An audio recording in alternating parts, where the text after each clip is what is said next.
অনুষ্ঠিত হলো বেসরকারি স্বাস্থ্য শিক্ষার মনোনয়ন এবং ভর্তি প্রক্রিয়ার চলমান শিক্ষার্থী সংকটের চ্যালেঞ্জ মোকাবেলা শীর্ষক আলোচনা সভা। বাংলাদেশে বেসরকারি চিকিৎসা শিক্ষার মানোন্নয়ন ও ভর্তি প্রক্রিয়ার চলমান শিক্ষার্থী সংকটের চ্যালেঞ্জ মোকাবেলার জন্য কি কি করণীয় সেই বিষয়গুলো মতবিনিময় সভায় আলোচনা করা হয়। চলুন দেখে আসি এ নিয়ে এবার একটি প্রতিবেদন। কোয়ালিটি মেইনটেইন না করলে কারোর কোনো কাজ করা উচিত হবে না, এই কোয়ালিটি শিক্ষণ পদ্ধতি ও হাসপাতাল পরিচালনায়ও চাই।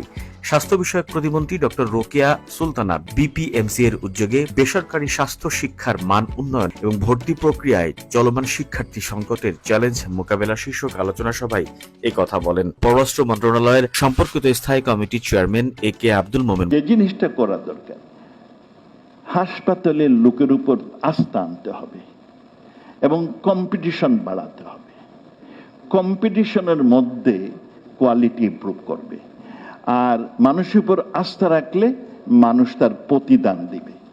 বিপিএমসি এর সাবেক সভাপতি অধ্যাপক ডাক্তার মোয়াজ্জেম হোসেন তার আলোচনায় বলেন, আমাদের ডিজিটালাইজেশন অবশ্যই ভালো, বাট সব জায়গাতে এটা অ্যাপ্লিকেবল না। আমাদের এই মেডিকেল এডুকেশনের জন্য ইট ইজ নট অ্যাপ্লিকেবল। এই কারণে আমরা পূর্বের যে পন্থা ছিল 2 বছর আগে, সেই পথে আমরা ফেরত যেতে চাই।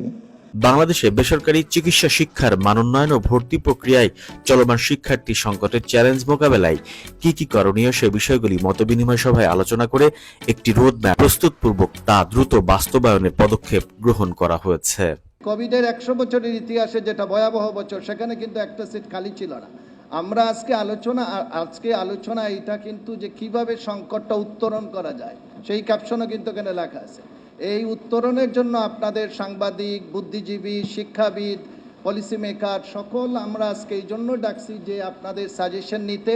আমার হাসপাতালটা কোয়ালিফাই করেছে কিনা সেই যিনি তৈরি করেছেন উনি নির্ধারণ করুক, আমি এর বেশি বলতে চাই না।